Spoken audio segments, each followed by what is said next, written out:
Hello dear students, welcome in ASC starter. Dear students, मैं आपको English medium में social science का जो सैम्पल पेपर है वो समझा चुका हूँ। अब हिंदी मीडियम में समझा रहा हूँ और आपका जो पेपर आएगा ना, इस सैम्पल पेपर के जैसे ही आएगा, लेकिन ये सेम क्वेश्चन नहीं आएंगे। फटाफट एक एक क्वेश्चन देखते हैं, उसका आंसर आप फटाफट बताते जाना। बताओगे ना प्यारो? Very good.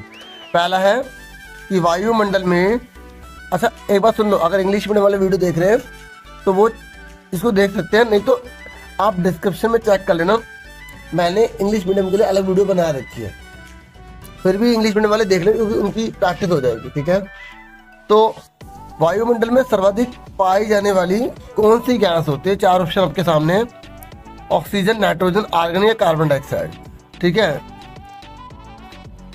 तो आपने आंसर बता दिया होगा कि नाइट्रोजन है। देखो मैं आपको बता दूं, नाइट्रोजन ना हमारे पर्यावरण में 78% पाई जाती है। हो सकता है पेपर में आपसे ये पूछ ले कि कौन सी गैस जो है वो कितनी मात्रा में पाई जाती है, तो ये भी तो पूछ सकता है ना आपसे। तो सबसे ज़्यादा कौन सी गैस पाई जाती है? नाइट्रोजन। कितनी परसेंट पाई जाती है? 78%, ठीक है। और ऑक्सीजन कितने परसेंट होती है आपको पता है? 21%, ठीक है। तो इस तरीके से आपको सब गैसों की पता होना चाहिए कि कौन सी कितने परसेंट पाई जाती है, ठीक है। कार्बन डाइऑक्साइड जो, तो इस तरीके से जो पहला क्वेश्चन है इसका आंसर होगा नाइट्रोजन। अब दूसरा देखो, क्वेश्चन है जलमंडल से आप क्या समझते हैं? जलमंडल क्या होता है बताओ? जो जलमंडल है वो क्या होता है? मतलब पानी, धरती के जिस भाग पर पानी पाया जाता है। तो बोलोगे पृथ्वी की जिस परत में जल महासागरों, झीलों, नदियों और अन्य जलाशयों के रूप में मिलता है उसे जलमंडल कहते हैं। या आप सिंपल बोल दो कि पृथ्वी के जिस भाग पर जल पाया जाता है वो जलमंडल कहलाता है। और जल कितना है पृथ्वी पर? 71%। कितना है? 71। देखो आपके एग्जाम में ऑप्शन भी आएंगे, अगर आप ऊपर वाला नहीं करना चाहते तो आप नीचे वाला कर सकते हैं। जैसे यहाँ लिखा है जैवमंडल से आप क्या समझते हैं? तो आपको पता ना बच्चों, जैवमंडल किसे कहते हैं? इंग्लिश में बायोस्फीयर बोलते हैं। तो जैवमंडल में 3 चीजें होती हैं, जलमंडल, स्थलमंडल और वायुमंडल। तो तीनों को जो मिला देते हैं और जिससे जीवन संभव होता है वो क्या कहलाता है? जैवमंडल। तो पृथ्वी का वह भाग जहाँ जीवन है, जहाँ पर जीवन है उसे जैवमंडल कहते हैं। और इस भाग में छोटे से छोटे जीवाणु से लेकर बड़े से बड़े जीव रहते हैं। मतलब छोटे छोटे कीड़ा लेकर बड़े से बड़ा जानवर जैसे हाथी भी रहता है, वो क्या होता है बच्चों? जैवमंडल होता है। क्या होता है? जैवमंडल। अच्छा, आईने अकबरी के रचयिता कौन थे? जो आईने अकबरी है ना, वो किताब किसने लिखी है बताओ? आईने अकबरी किताब किसने लिखी है? आईने अकबरी लिखी है बच्चों अबुल फजल ने। किसने लिखी है? अबुल फजल ने। अच्छा एक एक्स्ट्रा क्वेश्चन पूछूं, सुलह कुल की नीति जो है वो किसके समय में थी? सुलह कुल की नीति, सुलह कुल की जो नीति थी वो किसके उसमें थी? चलो ऐसा करो कमेंट बॉक्स में मुझे बताना, देखता हूँ किसको आंसर पता है। चलो ठीक है, तुम्हारे लिए छोड़ दिया, ये एक्स्ट्रा क्वेश्चन था। अब अगला है, मुगलों की सेवा में आने वाले नौकरशाहों को क्या कहा जाता है? देखो जो मुगलों की सेवा करते थे ना, उन नौकरशाहों को क्या बोलते थे? बोलते थे मनसबदार। क्या बोलते थे? मनसबदार, ठीक है। नेक्स्ट है, नागरिक अधिकार आंदोलन किस देश में चलाया गया? मतलब नागरिकों को लेकर कि भाई हम नागरिक हैं, हमारे भी अधिकार है, हमारे भी अधिकार है। तो ये कहाँ पर, किस देश में चलाया गया?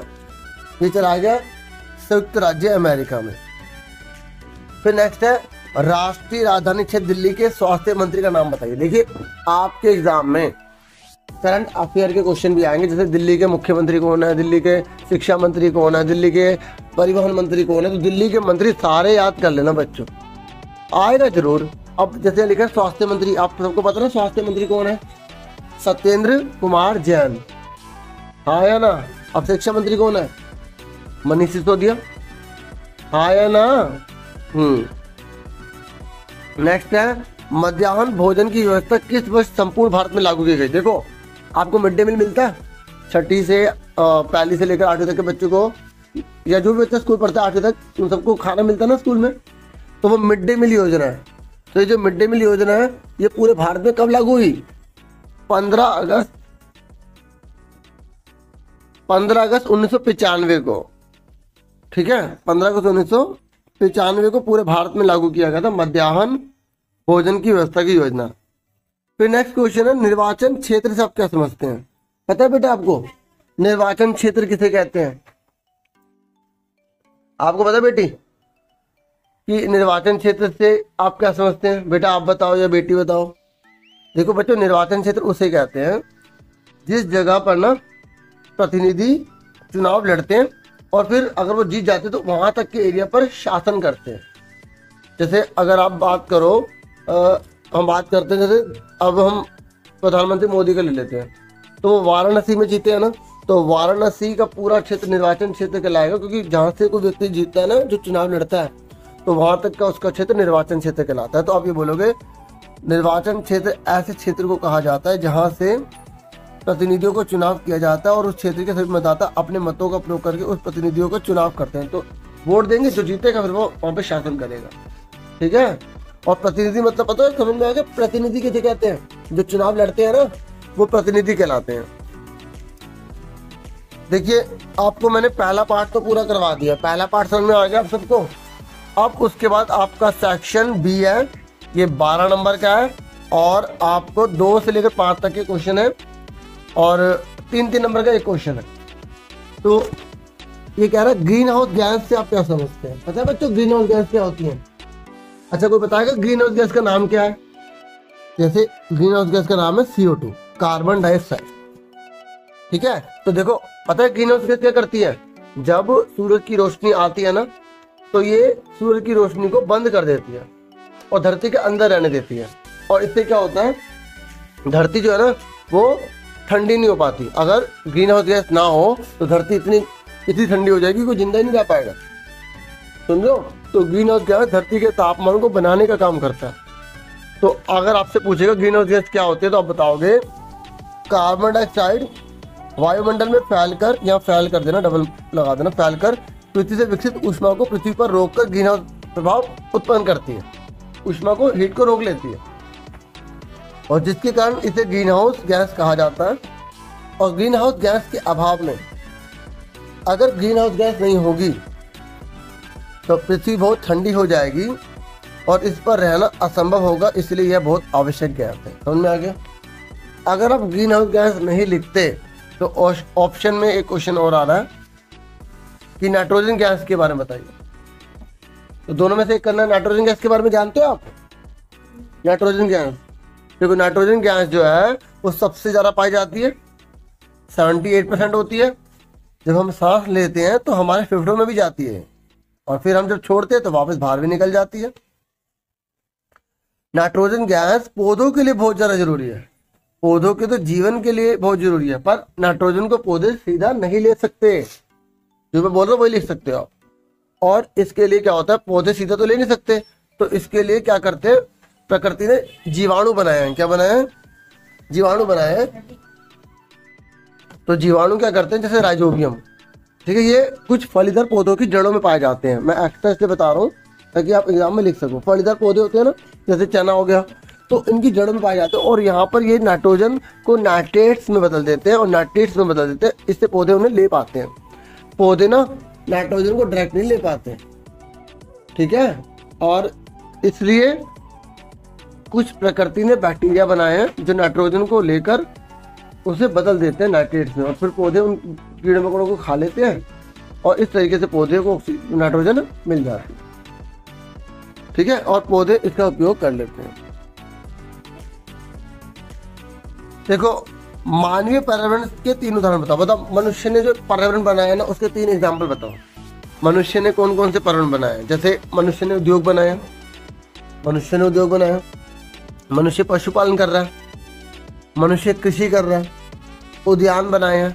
तो जो मनुष्य द्वारा बनाया गया पर्यावरण है वो मानवीय पर्यावरण कहलाता है। और मानवीय पर्यावरण का मतलब है कि मानव अपने पर्यावरण के साथ पारस्परिक क्रिया करता है और मनुष्य अपने अनुसार पर्यावरण में परिवर्तन कर देता है, तो वो मानवीय पर्यावरण हो गया। क्योंकि मनुष्य अपने रहने लायक एक एनवायरनमेंट बना देता है, तो वो मानवीय पर्यावरण हो गया। जैसे उद्योग बना दिया इंसान ने, क्या बना दिया? उद्योग बना दिया। पशुओं को पालना शुरू कर दिया, तो ये सब क्या है? मानवीय पर्यावरण है, ठीक है। अब आपसे पूछेगा मानव निर्मित पर्यावरण के 3 एग्जाम्पल दो जो मनुष्य ने बनाए हैं, वही उसी के जैसे ही है। तो मनुष्य ने क्या क्या बना रखे हैं? जैसे सड़क बना रखी है, पुल बना रखी है, पार्क बना रखे, उद्योग के ऊपर वाला क्वेश्चन है वैसे ही, इमारत बना रखी है, स्मारक बना रखी है, बिल्डिंग बना रखी है, सब क्या है? मनुष्य द्वारा तो बनाया हुआ है। मनुष्य द्वारा क्या क्या चीजें बना रखी है बता दोगे ना? देखिए 4th क्वेश्चन है, अलाउद्दीन खिलजी के समय की भू राजस्व प्रणाली का वर्णन कीजिए। मतलब जो अलाउद्दीन खिलजी है ना, भू मतलब होता है जमीन, राजस्व मतलब होता है टैक्स। तो अलाउद्दीन खिलजी जो है वो जमीनों पर टैक्स कैसे लगाता था, उसकी क्या नीति थी। तो जब भी आप कोई लॉन्ग क्वेश्चन लिखते हैं ना तो पहले लिखा करो अलाउद्दीन खिलजी दिल्ली का एक ऐसा सुल्तान था, या सिंपल लिख दो अलाउद्दीन खिलजी निम्न तरीके से भू राजस्व प्रणाली को अपनाता था, ये करता था। तो ऐसे स्टार्ट कर सकते हैं, या निम्नलिखित विशेषता है। बाकी आपको अगर और अच्छी नॉलेज है तो आप ऐसे लिख सकते हो कि अलाउद्दीन खिलजी दिल्ली का एक ऐसा सुल्तान था जिसने एक बहुत ही बेहतरीन भू राजस्व प्रणाली विकसित की थी। मतलब इसने जो टैक्स की पॉलिसी बनाई थी ना जमीन पर, जमीन की जो टैक्स की पॉलिसी होती है, इसने बहुत अच्छी बनाई थी, बहुत अच्छी।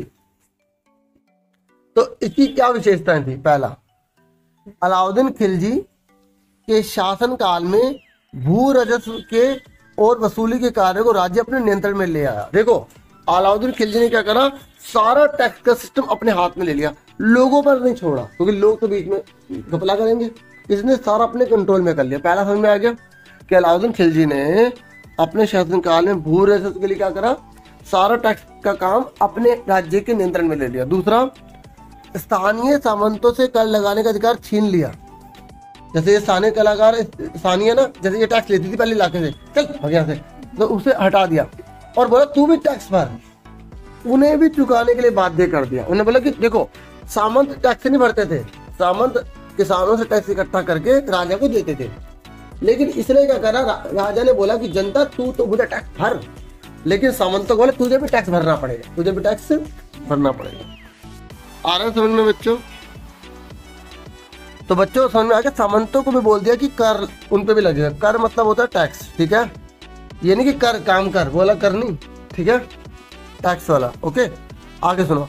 अलाउद्दीन खिलजी ने जमीन की पैमाइश की और इसका हिसाब बड़ी सावधानी से रखा। मतलब उसने सारी जमीनों को मापना शुरू कर दिया कि किसके पास कितनी जमीन है, ताकि उतना टैक्स लिया जा सके। आगे सुनिए फिर क्या हुआ। पुराने सामंत और जमींदार राजस्व के निर्धारण में वसूली अधिकारी के रूप में सल्तनत की नौकरी करने लगे। देखो अलाउद्दीन खिलजी ने क्या करा कि इसने बोला कि जो पुराने सामंत थे ना, पुराने, नए वालों को नहीं, वो जो पुराने जमींदार थे उनको बोला कि चलो भी तुम अधिकारी बन जाओ, तुम सबकी वसूली करके लाओ, मतलब उनको नौकर बना दिया। फिर अलाउद्दीन खिलजी ने 3 प्रकार के कर लगाए थे, 3 प्रकार के टैक्स। अलाउद्दीन खिलजी ने 3 प्रकार के टैक्स लगाए थे। एग्जाम में अलग से क्वेश्चन पूछ लेता है कि अलाउद्दीन खिलजी ने कितने प्रकार के टैक्स लगाए थे, 3 प्रकार के। पहला कृषि कर, कौन सा कर, कृषि कर, और इसको बोलते थे खराज कर। क्या बोलते थे, खराज कर, और ये 50% लेते थे। कितना, 50%। दूसरा मवेशी कर, जानवरों पर टैक्स, जानवरों पर भी टैक्स लेते थे। और तीसरा घरों पर टैक्स, घर पर भी टैक्स लेते थे। पारितंत्र से आप क्या समझते हैं बेटा, तुम्हें पता है पारितंत्र से आप क्या समझते हो? इकोसिस्टम क्या होता है पता है? इकोसिस्टम किसे कहते हैं बोलोगे? पारितंत्र वह तंत्र है जिसमें पेड़ पौधे, जीव जंतु आपस में एक दूसरे के साथ रहते हैं, एक दूसरे के जीवन को संभव बनाते हैं। अब जैसे पारितंत्र 2 प्रकार का हो सकता है, एक प्राकृतिक और एक मानव निर्मित।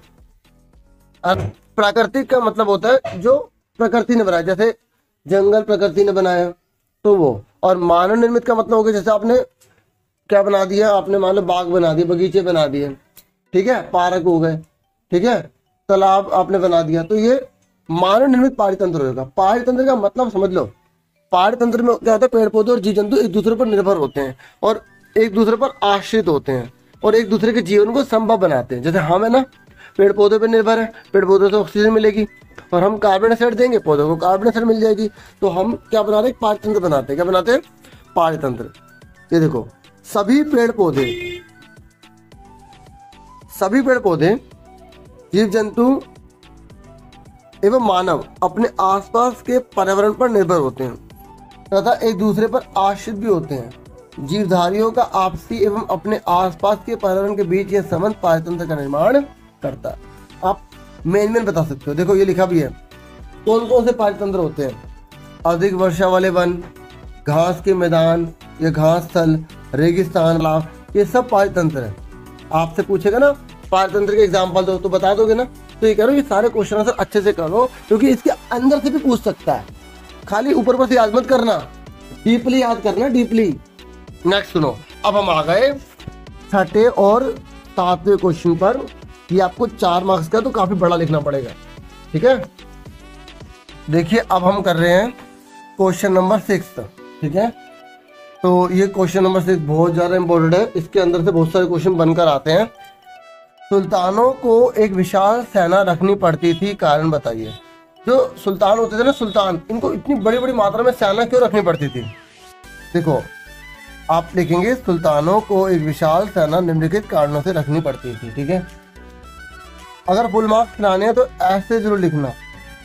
अब सुनो, पहला, अलाउद्दीन खिलजी और मोहम्मद तुगलक के शासनकाल के दौरान दिल्ली सल्तनत पर मंगोलों के आक्रमण काफी बढ़ गए थे। देखो क्वेश्चन ये है कि सुल्तान जो है वो इतनी ज़्यादा आर्मी क्यों रख रहे थे? आप बोलोगे क्योंकि जो मंगोल थे ना, मंगोल वो भारत पर अटैक कर रहे थे, दिल्ली पर। तो ऐसे में अपनी रक्षा करने के लिए इन्होंने अपनी आर्मी की संख्या बढ़ा दी।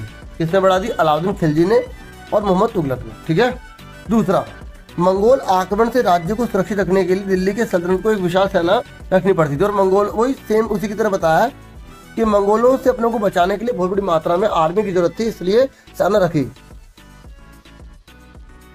तीसरा पॉइंट सुनिए, विशाल सेना के द्वारा सुल्तान राज्य का प्रशासन बेहतर तरीके से चला पाते थे। अगर बहुत बड़ी सेना होगी तो पूरे देश को चलाना आसान होता था, क्योंकि कोई बगावत करते तो एकदम आर्मी की जरूरत पड़ेगी, तो कहाँ से लाएंगे अगर आर्मी नहीं होगी तो। और चौथा है कि इस विशाल सेना के कारण राजकोष पर बोझ भी काफी बढ़ता चला गया था। दूसरा, ये कोई इसका नुकसान भी है कि अगर विशाल सेना रख रहे हैं, ठीक है, तो अब पैसा तो खर्च होगा सेना पर, और ऐसी स्थिति में अगर कोई और देश कब्जा कर लेगा, तो फिर तो बहुत बुरी हालत हो जाएगी। इसलिए भी सेना ज़्यादा मात्रा में रखनी पड़ती थी कि पूरा देश सुरक्षित रहे और सेना का खर्च भी पूरा उठाते चले जाए, नहीं तो बाद में दिक्कत आ जाती। अब और अगर आप ऊपर वाला क्वेश्चन नहीं करते तो आप नीचे देखिए, अब आप और वाला क्वेश्चन भी कर सकते हैं। अगर आप ऊपर वाला क्वेश्चन नहीं करते तो आप नीचे वाला क्वेश्चन भी कर सकते हैं। इस क्वेश्चन में बोला गया कि सल्तनत कालीन दिल्ली पर एक संक्षिप्त लेख लिखिए। मतलब जब सुल्तानों का राज था ना दिल्ली पर, तो किन किन सुल्तानों ने राज करा और ये कब से स्टार्ट हुआ सल्तनत? तो ये 13वीं सदी के आरंभ में स्टार्ट हो गया था। और पता है क्या माना जाता था कि जिसने दिल्ली पर कब्जा कर लिया ना, तो वो आसपास के इलाकों पर आराम से कंट्रोल कर लेगा, इसलिए दिल्ली पर लोगों की नजर रहती थी। और पता है दिल्ली पर कितनी सल्तनतों ने राज करा? 5 वंशों ने राज करा। 5 वंशों में 5 वर्षों का शासन था। 5 ने शासन किया। सबसे पहले तुर्की शासक आए जिनको गुलाम वंश कहते थे, जिनकी कास्ट गुलाम होती थी। ठीक है, गुलाम वंश। तो दिल्ली सल्तनत का पहला वंश गुलाम वंश था और ये 1206 से 1210 तक दिल्ली पर हुकूमत करी। इन्होंने 4 साल राज किया था खाली, 1206 से 1210 तक। और सबसे ज्यादा फेमस पता है किसको माना जाता है इनके वंश में? किसने राज करा? कुतुबुद्दीन ऐबक, इल्तुतमिश, रजिया और बलबन ने। ठीक है, ये याद रखना। फिर खिलजी वंश आए, और खिलजी वंश याद है ना कौन कौन से आए? दूसरा खिलजी वंश, इन्होंने 1290 से 1320 तक राज करा दिल्ली पर। और इसमें जलालुद्दीन खिलजी और अलाउद्दीन खिलजी का नाम फेमस है। दो नाम याद कर लेना, क्योंकि एग्जाम में 1 नंबर के क्वेश्चन बोले खिलजी वंश का कौन था, तो जलालुद्दीन खिलजी और अलाउद्दीन खिलजी। और तुगलक, फिर तुगलक वंश आए, और ये तीसरा वंश था जो तुगलक वंश आए। और इस वंश के शासकों ने दिल्ली पर 1320 से 1404 तक शासन किया। और इसके प्रमुख राजा कौन थे? शासक कौन थे प्रमुख?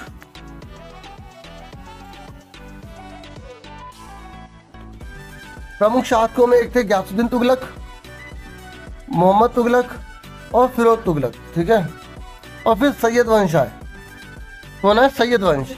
और इन्होंने 1414 से लेकर 1451 तक शासन किया। इसमें सबसे ज्यादा फेमस है खिजर खान। और फिर लोधी वंश आए, जिन्होंने 1451 से 1526 तक शासन किया, और लोधियों का राज रहा था। और इसके बाद मुगलों का शासन आ गया था।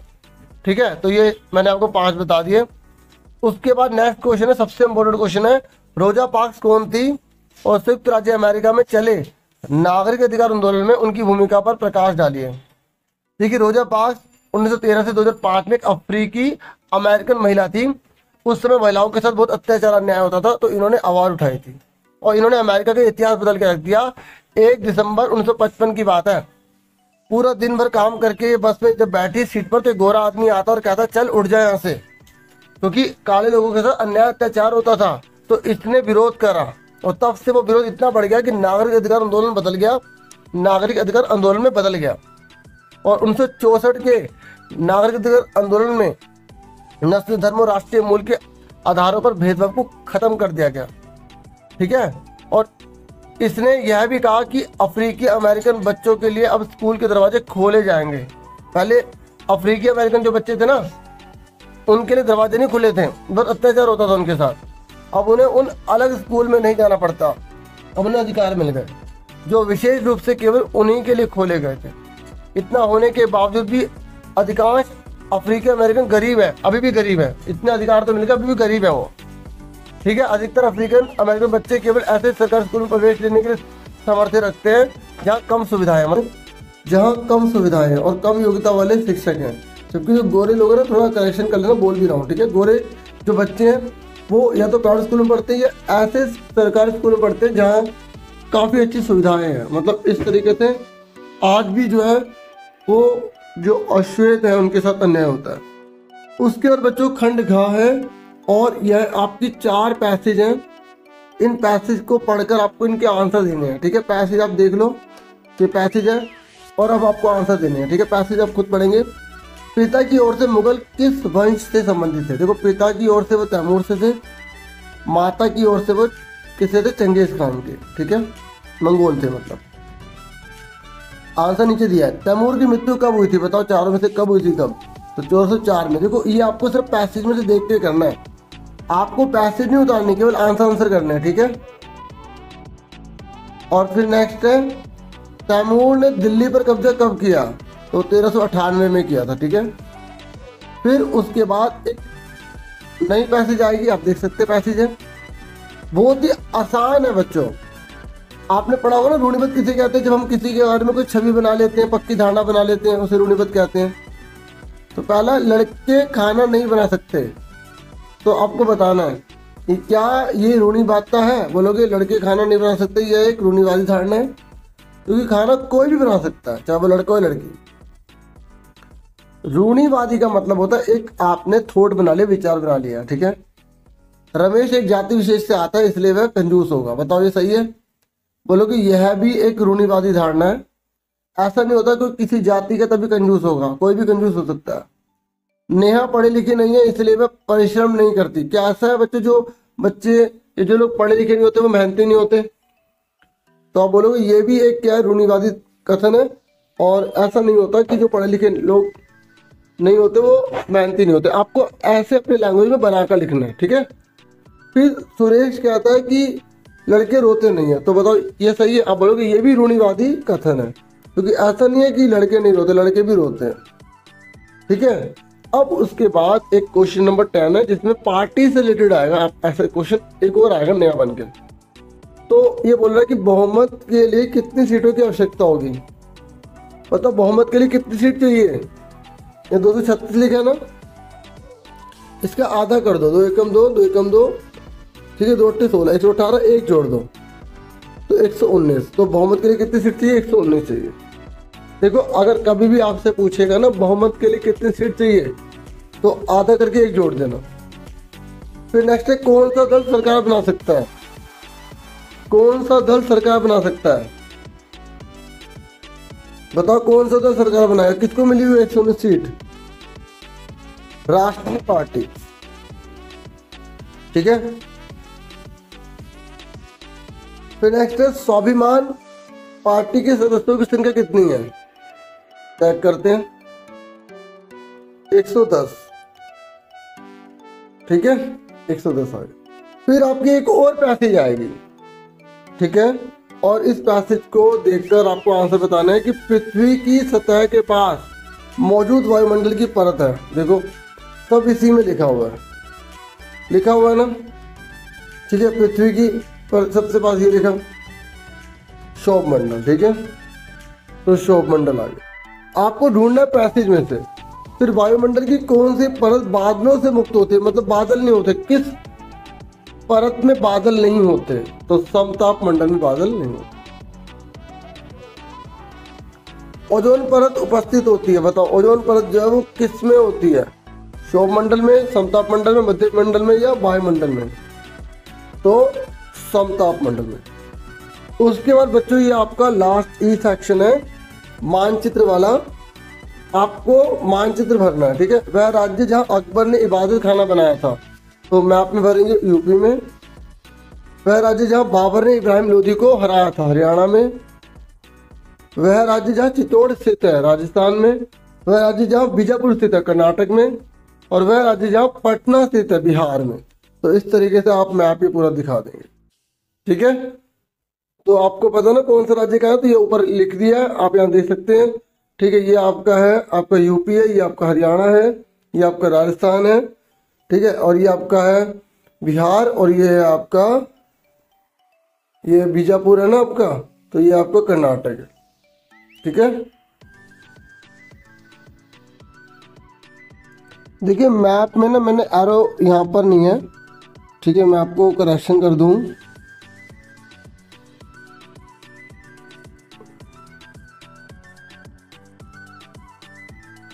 ये ना कर्नाटक आपका यहाँ पर है, ठीक है।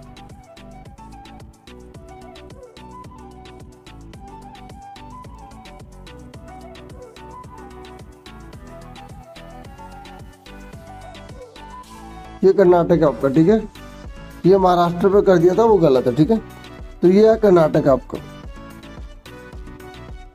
ओके। चलो फिर अब ये डिस्ट्रिक्ट बात बच्चों के लिए, उस राज्य का नाम लिखे जहाँ अकबर ने इबादत खाना बनवाया, उत्तर प्रदेश। और आप भी याद कर लेना क्योंकि आपके में भी आ सकता है ना क्वेश्चन। उस राज्य का नाम लिखे जब बाबर ने इब्राहिम लोधी को हरा, हरियाणा। उस राज्य का नाम बताइए जहाँ चित्तौड़ स्थित है, राजस्थान। उस राज्य का नाम लिखे जहाँ बीजापुर है, कर्नाटक। उस राज्य का नाम लिखे जो पटना, जहाँ मतलब पटना, बिहार। तो इस तरीके से मैंने आपको पूरा करवा दिया। आप वीडियो को लाइक, चैनल को सब्सक्राइब जरूर कर दीजिएगा। और बाकी वीडियोस देख सकते हैं, और सैम्पल पेपर, प्रैक्टिस पेपर की डिस्क्रिप्शन में चेक कर लीजिएगा, जो बना रखी होंगी मिल जाएंगी, या